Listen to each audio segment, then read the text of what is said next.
Hello, hello, bonjour à tous. Euh, donc ça va être la première vidéo où on va essayer de faire une série de guides sur la solution Eulerian Analytics. Donc l'idée, ça va être d'essayer de présenter au maximum la solution et de montrer un peu tous les différents aspects.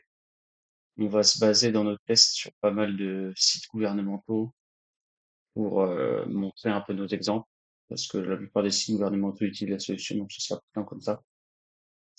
Donc aujourd'hui, on est directement parti pour essayer de regarder comment est-ce qu'on peut recéter la solution Eulerian.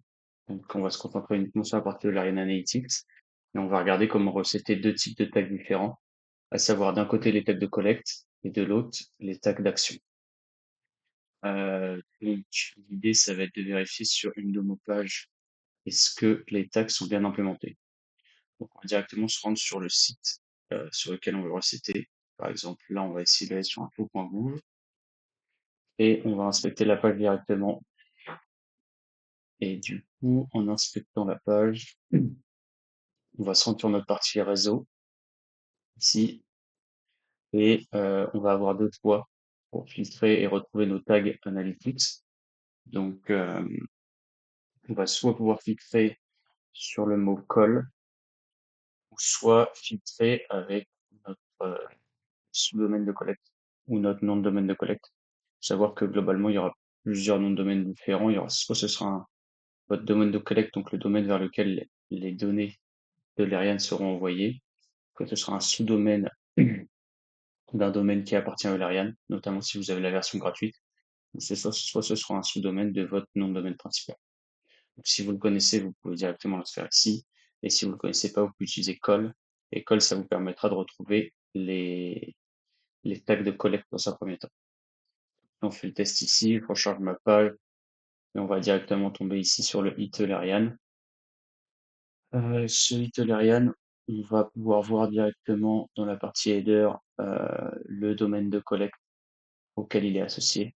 Donc là, ça sera votre domaine principal et vous aurez ici le sous-domaine qui est il sera donc le sous-domaine de Collectolarian. Et ensuite, vous aurez la particule call suivie d'un chiffre qui est modifié de temps en temps, si je dis pas de bêtises. Et ensuite, vous aurez toutes les informations de votre data layer qui sont envoyées avec ce Hit Analytics. Pour les voir un peu plus mises en forme, vous pouvez cliquer dans le payload ici, ou dans la, je sais plus comment ça se traduit en français, mais ici, dans le payload, vous aurez le détail de chacune de vos variables qui sont envoyées.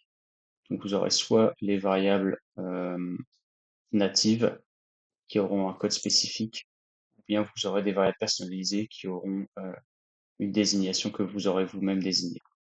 Donc ça, on en reparlera un petit peu plus par la suite, on va pas s'y attarder dans cette vidéo.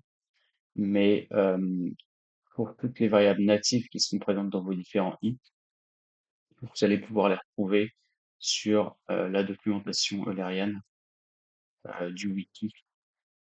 Vous avez le wiki de l'Ariane ici, qui décrit notamment toutes les différentes variables. Vous avez le nom de la variable et ensuite la valeur NoScript ici, qui est la valeur qui va apparaître dans votre tag d'inspection. Typiquement, la PGLBL, je sais pas trop à quoi ça correspond. Et si je le cherche ici, on va voir que directement ça correspond au page label. Ça va être mon label de page qui est envoyé dans mes données. Attention, le page group, il est mal annoté dans la documentation. Il y a un petit i, il est noté page group, mais la vraie dénomination dans la partie technique, c'est PGGRP. Voilà, ici. Ça sera pas écrit page group, mais ce sera écrit PGGRP. La façon, donc ça, c'est simplement la façon dont il apparaît sur votre tag Eulerian.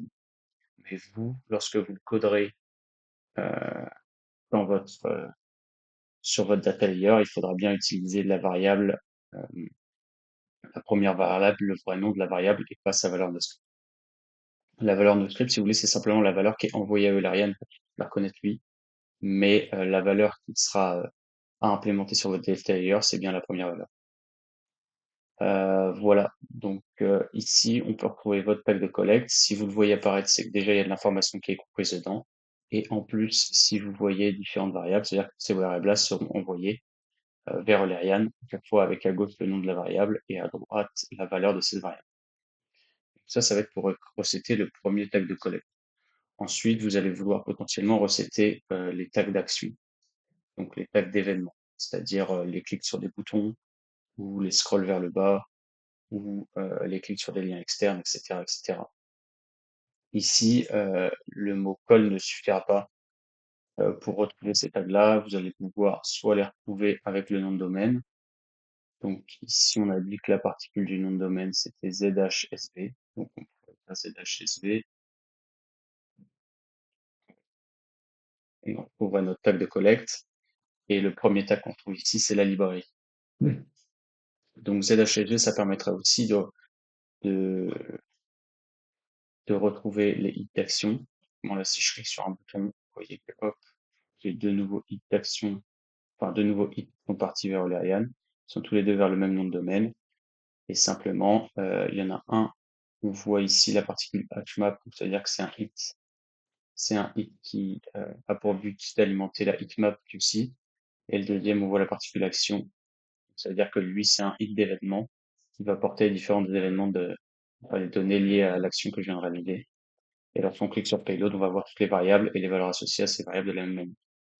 Donc ici, il y a ces noms de variables-là qui sont très peu lisibles, mais que vous allez retrouver également dans les paramètres natifs. Ça, je vous le mettrai en description de la vidéo. Voilà pour les hits d'action. Et ces hits d'action-là, donc soit vous les retrouvez avec ZHSV, avec le sous-domaine de collecte, ou vous pouvez également taper action et vous allez les retrouver. Donc, si je récapitule, les tags de, de, de pages vues ou de collecte de données génériques qui sont chargés à chacune de vos pages vues, vous allez pouvoir les retrouver en tapant call ou en tapant votre sous-domaine de collecte. Et ensuite, les tags d'événements ou les tags d'action, vous allez pouvoir les retrouver en tapant action ou en tapant votre sous-domaine de collecte. Voilà. De manière générale, la bonne pratique, c'est quand même de mettre votre sous-domaine de collecte, comme ça vous aurez la visibilité sur tous les tags de l'Erian qui sont envoyés vers l'Erian et vous pourrez facilement choisir lequel correspond à votre demande. Et voilà un petit peu en ce qui concerne tout ça. Les informations concernant ces tags, vous pourrez les retrouver sur 4 documentations différentes. Donc, vous avez la documentation que je vous ai présentée tout à l'heure, qui fait partie du wiki de l'Ariane. Vous avez une documentation sur Slide qui décrit aussi certains événements du data layer et qui décrit énormément de choses différentes. Vous avez une documentation sur GitHub qui est spécifique aux sites gouvernementaux.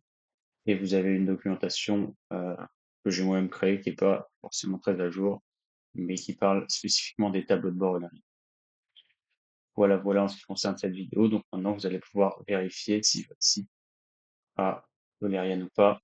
Et on peut faire le test sur n'importe quel site. On va taper par exemple, on va taper la DGSE, un site DGSE. On va regarder est-ce qu'ils ont Olarian ou pas. On peut taper call.